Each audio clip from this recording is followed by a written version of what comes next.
చేస్తుంది అనేది. BJP party తోటి కాంగ్రెస్ పోల్చుకోవడం వర్కింగ్ సిస్టంలో డెవలప్మెంట్లో అది ట్రాక్ రికార్డ్ చూస్తే తెలుస్తుంది. కాంగ్రెస్ ట్రాక్ రికార్డ్ ఎలా ఉంది, బీజేపీ ట్రాక్ రికార్డ్ ఎలా ఉంది. తర్వాత మోడీ గారితో రేవంత్ పోల్చుకోవడం కూడా అది కూడా తేడా తెలుస్తుంది. ఇంకోటి ఏంటంటే రేవంత్ ఎప్పుడు ఏం మాట్లాడుతుందో మనం ఎవరో ఊహించలేము. నన్ను ఓసిన రూపాయి వెళ్ళదు, రూపాయి దొరకదు అన్నాడు వెళ్ళదండు. మరి రైజింగ్ అంటే ఏంది? తెలంగాణ రైజింగ్ అంటే నన్ను చెప్పుల దొంగలాగా చూస్తుండ్రు అన్నాడు. చెప్పుల దొంగతనం రైజింగా? కాబట్టి గారడి మాటలతోటి నువ్వు ఓట్లు ప్రజలను మభ్యపెట్టి బూటకపు హామీలు ఇచ్చి ఎన్నికలు గెలవగలుగుతావు, ఇంకా డెవలప్మెంట్ చేయలేవు. మాటలు గారడి డెవలప్మెంట్కి పనికిరాదు. Working system, long term goals ఉండాలి. పులిని చూసి నక్క వాత పెట్టుకున్నట్టు మోడీ గారు అక్కడ సెంట్రల్లో చేస్తుండ్రు, చూపిస్తుండ్రు. అది 11th సైజ్ ఏంటంటే ఎకానమీ సైజు 11th సైజ్ నుంచి 4th సైజ్కి వచ్చింది, 3rd కూడా వస్తుంది. అది ప్రాక్టికల్. తర్వాత infrastructure development, roads, railways, ship yards కానీ విమానాశ్రయాలు కానీ ఎట్లా ఖర్చు పెడుతున్నారు మనం చూస్తున్నాం రోజు. తెలంగాణలో దేనికి ఖర్చు పెడుతున్నారు? ఇన్ఫ్రాస్ట్రక్చర్ డెవలప్మెంట్ ఎక్కడైనా అవుతుంది? ఆ ప్లానింగ్ ఉందా ఏమన్నా? నీకు infrastructure development, long term investment లేకుండా, జాబ్ క్రియేషను, ఇండస్ట్రీ ఇవి లేకుండా నీకు డెవలప్మెంట్ రాదు. ఇప్పుడు మన వచ్చిన రిపోర్ట్లో కూడా ఏంటంటే మనది 6.2 ఉంటుందని ఎస్టిమేషన్, 8.2 జీడిపి గ్రోత్ మన క్వార్టర్లో వచ్చింది. Indian GDP growth fastest. చైనాది 4, సెకండ్ ప్లేస్లో ఉన్నది, మనది 8.2. సో మనం చూపిస్తున్నాం. అది దట్టు అమెరికా ఆంక్షల తర్వాత కూడా. అమెరికా అన్ని ఆంక్షలు పెట్టినా మోడీ గారు ఏం చెల్లించలేదు, లోకం ఏం చేయలేదు, చేసి చూపించారు. జిఎస్టీ కొంచెం తగ్గించారు. ఎందుకంటే ఎకానమీ స్ట్రాంగ్ కావాలి, ప్రజలకు కూడా అందాలి. ఎక్కడ రేటు తగ్గించవచ్చో అక్కడ తగ్గించాలి. ఎక్కడ తగ్గించే అవకాశం ఉన్నా తగ్గించకుండా ఆ వచ్చే ప్రాఫిట్ జాతి డెవలప్మెంట్కు ఇన్ఫ్రాస్ట్రక్చర్ వచ్చేది అక్కడ తగ్గించకూడదు. ఇది స్ట్రాటజీగా ఇస్తారు, అది బయట చెప్పలేము, జరుగుతున్నాయి. జిఎస్టీ ఏంటంటే అందరూ జిఎస్టీ అనేది అంటే వస్తువులు ఏవైతే ఎవరు ఏం కొంటారో కొనుక్కుంటారో వాళ్ళ ఇష్టం. ఇది నాటి కంపల్సరీ వాళ్ళు కొన్ని కంపల్సరీ ఉంటాయి. దాంట్లో కొంచెం హయ్యర్ క్లాసు, మిడిల్ అయిన వాడి ఐటమ్స్ వేరే ఉంటాయి. ఈ లోవర్ పీపుల్ వాడరు, అక్కడ కొంచెం ఎక్కువనే రేట్ పెట్టచ్చు. ఈ అందరూ కామన్ పీపుల్ కూడా వాడే దగ్గర తగ్గించాలి. అది ఏంటంటే డెవలప్మెంట్ అండ్ వెల్ఫేర్ కంబైన్గా చూస్తుంది, పప్పు బెల్లాలు కాదు, సంక్షేమ వెల్ఫేర్. సో ఆ విధంగా మోడీ గారి స్ట్రాటజీ ఉంది, పర్ఫార్మెన్స్ ఉంది. మరి రేవంత్ ఏమైనా ఉందా అక్కడ ట్రాక్ రికార్డు? ఎక్కడైనా చేసింది ఉందా? లేదు, ఆ ప్లానింగ్ లేదు. మొన్న మాట మాట్లాడి ఇవాళ మాట మాట్లాడితే 6 గ్యారంటీలు 100 రోజులు అమలు చేస్తాం. సోనియా గాంధీ మాట అంటే శిలాశాసనం ఏదన్నారు కదా సార్, వాటిని 100 రోజుల్లో చేసి ఉండకపోవచ్చు కానీ క్రమక్రమంగా అయితే చేసుకుంటూ వస్తున్నారండి. దాంతోపాటు ఫ్యూచర్ సిటీ అనే పేరుతో అక్కడ 2 ఏళ్ళు అయిపోయిందండి. ఇంకోటి ఏంటంటే 2 ఏళ్ళు అంటే 100 రోజులకి ఎన్ని రెట్లు?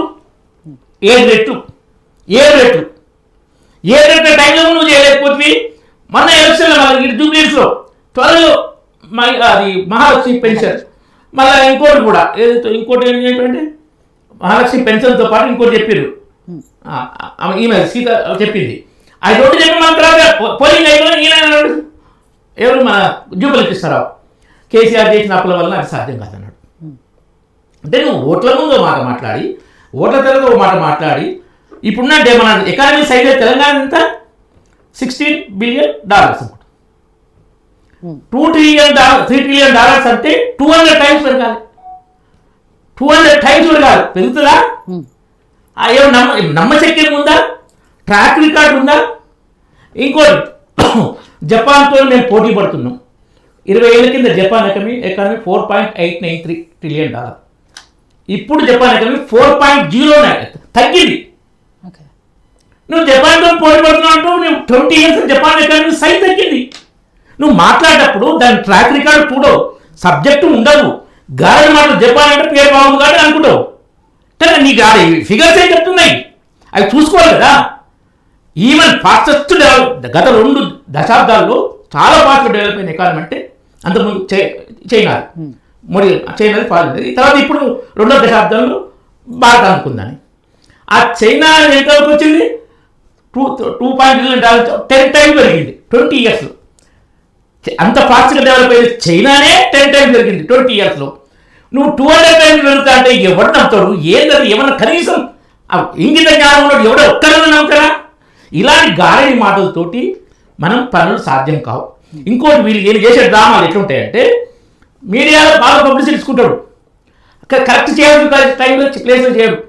మోడీ గారికి చదివినట్టు లేట్గా ఇస్తారు. అప్పటికి మోడీ గారికి ఏదో అపాయింట్మెంట్ ఫిక్స్ అయ్యి ఉంటుంది. మేము ఎప్పుడో చెప్పినా మోడీ గారిని పిలుస్తున్నామని, మోడీ గారికి ఇచ్చిన రాలేదు, తెలంగాణ మీద మోడీ గారికి ప్రేమ లేదు, పక్షపాతం, ఇట్లా మాట్లాడతారు. ఇవన్నీ డ్రామాలు చేస్తే ఆ కవిత బెయిల్ కేసులో చేసింది కదా, బెయిల్ కోసం వాదించింది కాంగ్రెస్ లీడర్ అభిషేక్ మను సింగ్, ఇప్పించింది ఆయన, బదనాం చేసింది బీజేపీ. ఇది ఎక్కువ కాలం నడవై మోసం ఒకసారి చేస్తావు, రెండుసార్లు చేస్తావు, మూడోసారి నుంచి నానా పులికత కూడా ఉంది, మన పెద్దలు చెప్పిన నానా పులికత. సో ఈ గాలి మాటలతోనే డెవలప్మెంట్ జరగదు, నమ్మకం పూర్తిగా పోతుంది. నీ ట్రాక్ మన 3 లక్షల కోట్లు 2,80,000 కోట్లు ఏమో పెట్టిరు, అది బడ్జెట్ 1,80,000 కోట్లు ఖర్చు అయినట్టు, అది 2,42,000 కోట్లు వస్తే ఆదాయం పెట్టిరు, 1,72,000 కోట్లు ఎంత వచ్చింది, 75%. నీ బడ్జెట్ నీకు చాలా దూరం ఉంటుంది. అదే సెంట్రల్ గవర్నమెంట్ బడ్జెట్ ఎక్సీడ్ అవుతుంది ఇన్కమ్ విషయంలో, కానీ ఎక్సీడ్ అవుతుంది సెంట్రల్ గవర్నమెంట్ మోడీ ప్రభుత్వ బడ్జెట్. నువ్వు 75% టార్గెట్ తీసుకోవడమే చాలా కష్టం అవుతుంది. కాబట్టి నువ్వు ఒకరితోని ఇంతకుముందు చెప్పిన పులిని చూసి నక్క వాత పెట్టుకుని మాటలు చెప్తే అది నడవదు. ఏదో ఒక అమాయక జనాలు, కొంతకాలం పల్లెటూరు జనాలు, అమాయక జనాలు నమ్ముతారు. కానీ ఆ సబ్జెక్ట్లో కొంచెం ఐడియా ఉండి కొంచెం అవగాహన ఉన్న వాళ్ళు మాత్రం ఈయన ఇంత పిచ్చోళ్ళగా మాట్లాడుతుంటారు. అంటే పిచ్చోళ్ళని కాదు, మోసం చేసి మాట్లాడుతుంది, దగాకోని మాట్లాడుతున్నాయి అని అంటారు. అట్లా ఉంటుంది ఈయనది రేటింగ్. నువ్వు చెయ్యి, సెమినార్ చెయ్యి, దానికోసం కావాల్సింది గ్రౌండ్ లెవెల్ అంటే లోపల ఏం చేయాలో అది చెయ్యి. నువ్వు బయట ఏం చెప్పుకుంటూ కాదు ముఖ్యం. ఈ రకంగా బయట చెప్పుకుంటూ ఎక్కువ ఉంటుంది, లోపల చేసి తక్కువ ఉంటుంది. ఇల్లు పునాది బాగుంటే ఇల్లు బాగుంటుంది. నీకు దాన్ని ఆ డిజైన్ బాగుండి కలరే బాగా కాదు, పునాది, గోడలు, సిమెంటు, స్టీలు, కంకర ఇవన్నీ సాలిడ్ చేసి మంచి మెసేజ్ స్ట్రక్చరల్ ప్లాన్ ఇవన్నీ ఉంటేనే ఇల్లు బాగుంటుంది. నువ్వు బయట పెయింట్ బాగా వేసి ఇల్లు బాగుంది అనుకుంటే అది ఎంతకాలం ఉంటుంది ఇల్లు, నీకు ఫౌండేషన్ స్ట్రాంగ్ లేకుంటే. సో కాంగ్రెస్ అందులో రేవంత్ రెడ్డి గాలి మాటల మంచి పని కూడా ఏంటంటే ఫౌండేషన్ బాగాలేని ఇల్లు లాంటిది ఆయన పనులు. బాగా కలర్ ఆర్టిఫిషియల్ డిజైన్ బాగా చేస్తారు, కలర్ బాగా చేస్తారు, ఫౌండేషన్ బాగుండదు. సో అట్లా కాబట్టి అలాంటి పద్ధతి మానుకుంటేనే, కానీ అట్లా చేయకుంటే ఇలా దించేస్తారు ముఖ్యమంత్రి పదవి నుంచి. అందుకే అనేది కాంగ్రెస్కు బీజేపీకి ఉన్న తేడా ఏంటంటే ఈయనకు మంత్రి పదవుల గురించి ఎంత కొట్లాట నడుస్తుందో తెలుసు. ఇప్పుడు కూడా ఏమొస్తుందంటే అన్నం దించేసి స్తంభానికి పెడతారా అని కూడా వస్తుంది. ఇప్పటికీ ఆ పదవుల కొట్లాట ఉంది, 2 పదవులు పెండింగే ఉంది. 2 ఏళ్ళు అయిపోయింది, ఇంకా 2 పదవులు పెండింగే ఉంది. అవి ఇచ్చినందుకు రాష్ట్రం డెవలప్ చేయడం కోసం, ప్రజలకు సంక్షేమం అభివృద్ధి చేయడం కోసం. నువ్వు పెండింగ్ పెడితే ప్రజలకు అన్యాయం చేస్తున్నా, రాష్ట్రానికి అన్యాయం చేశారు కదా. మరి అదే మోడీ గారు వచ్చిన 4 రోజుల మొత్తం మంత్రులు తెలుస్తున్నాయి. మళ్ళీ ఎప్పుడు మధ్యలో మార్చడం, ఎక్స్పాన్షన్ అలాంటి ఏదైనా అసమ్మతి కానీ నాకు పదవి కావాలి నాకు అలాంటివి ఉన్నాయా ఏమన్నా?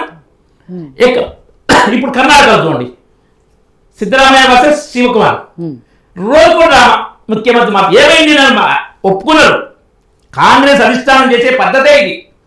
ఛత్తీస్గఢ్లో చేసారు, భూపేష్ బగల్ ఉన్నదానికి మార్చమని సింగ్ కెన్పీ సింగ్ ఉండే, ఇక రాజస్థాన్లో చేసారు, కర్ణాటకలో చేస్తే పోనీ అదేమన్నా తేల్చి చెప్తున్నా, అదేవిధంగా టీవీ సీరియల్ లాగా నడుస్తుంది కర్ణాటక.